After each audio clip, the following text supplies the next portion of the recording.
आप्पा काय म्हणले जामकर? काय नाही म्हणले. तू त्याला फोन केला होता ना? आप्पा अहो केलता ना मी फोन, पण त्यांनी फोनच नाही उचलला, म्हणून तर लक्कीला पाठवलं मी त्यांच्याकडे. तो कुठं शोधणार? आप्पा पोलीस स्टेशन मध्ये. अरे तुला एवढं कळत नाही का रे? हा, एवढी बी अक्कल नाही तुला? सुद्याला फोन करायचा. आप्पा आपलं काय ठरलं होतं, जामकर साहेबांना फोन करायचा. कुणी पत्रकार केला रे तुला? नाहीतर काय, सांग का आम्ही आणि हो ना आम्ही, त्यात तो जामकर त्याचा फोन बी लागे ना. तो काय गावचे आपले संरक्षण करणार आहे? मी तरी मी तुम्हाला म्हणत होतो, त्याला कळवायची काय बी गरज नाही.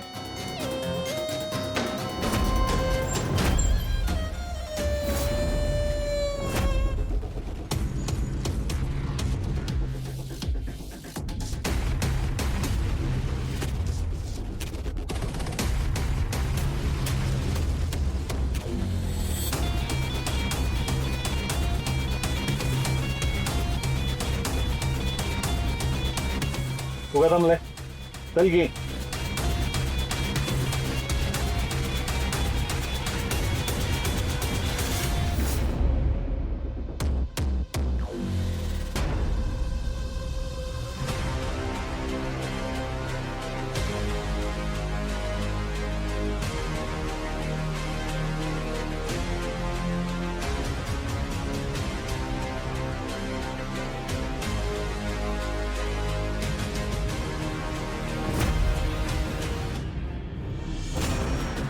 अरे गोपाळ, कुठं होतास रात्रभर तू? ते माझा जीवात जीव नाही, सांगून तरी जायचंस ना तू. कुठं होतास तू? आत्ता कुठं माझा जीवात जीव आलाय रे?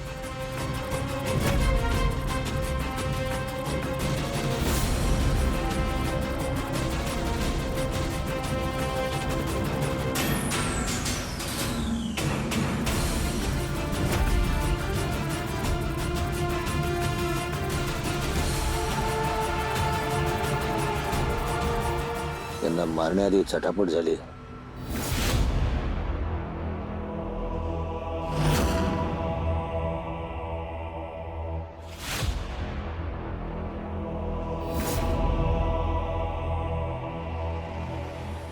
जाणीवपूर्वक मारलं यांना कुणीतरी. कोणच?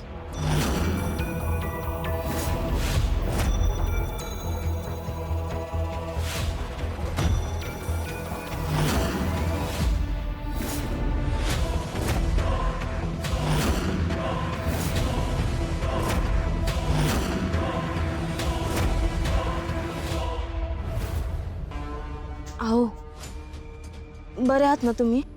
आत्यांकडनं कळलं तुम्ही रात्री उत्सवात नव्हतात. पुन्हा एकाचं काम नाहीये.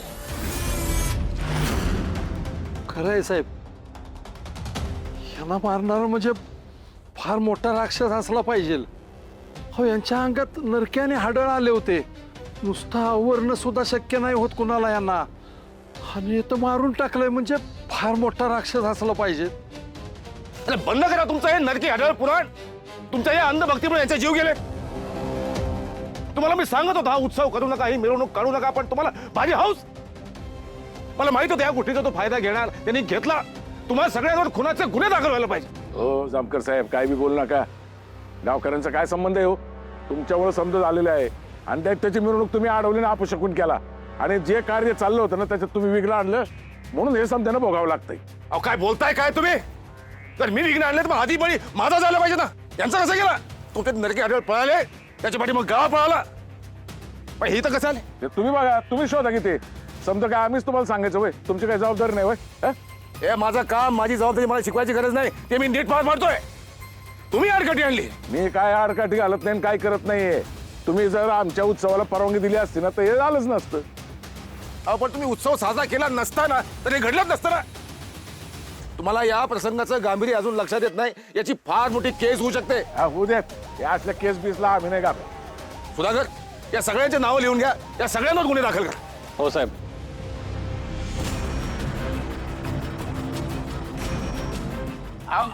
जामकर साहेब काय बोलताय तुम्ही?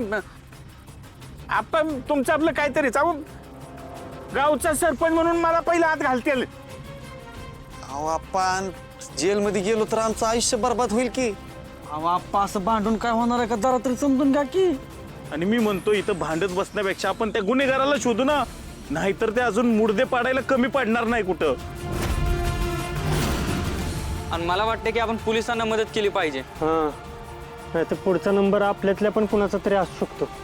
तेच सांगतो मी कुणाचाही नंबर येऊ शकतो, कुणाचाही जीव जाऊ शकतो.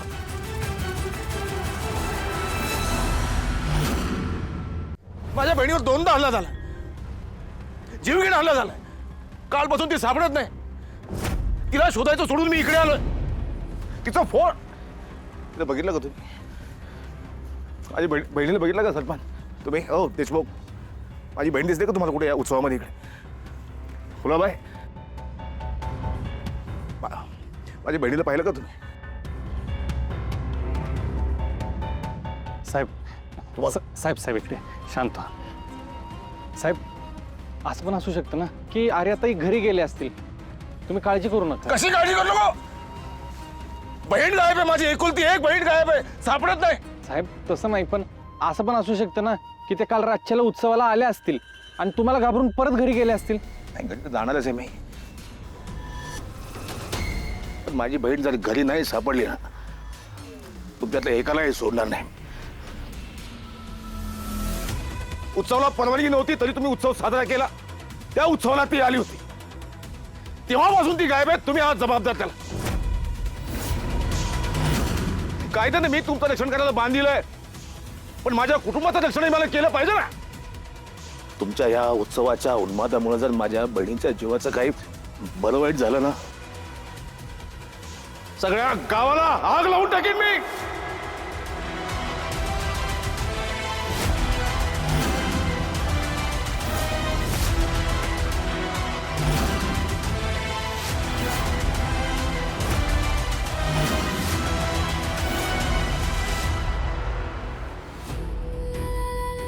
हे तर त्या आर्याच्या बॉडी जवळ होते. यांनी एवढ्या लवकर कशी त्या बॉडीची विल्हेवाट लावली? कसे रमता हो तुम्ही एवढे उत्साह? केवढा उन्माद आहे. माणसांचे जीव जातात, कुणाला काही खबर लागत नाही. हे मानाचे मुखोटे होते ना, मग हेच कसे मरून पडले तिथे? हेच इथं मरून पडलेत. मग मिरवणुकीमध्ये मुखोटे घालून कोण नाचत होतं? कोण नाचत होतं म्हणजे? अहो, आम्हाला काय माहित कधी खून झाला ते? आम्हाला कसं कळणार? हा? आणि समजा झाल्यावर बी झालं असेल की नाही? एवढं सोपं नाही. 2 बायकावले देशमुख, 2 माणसं मेली, 2 माणसांचे खून झाले, 2 जीव गेले. म्हणजे गावातले सगळे नव्हते मिरवणुकीमध्ये. म्हणजे गावातल्याच कोणाच तरी एक काम आहे.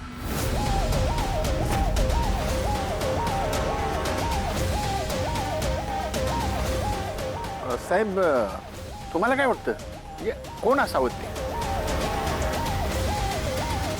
कळेल, लवकरच कळेल.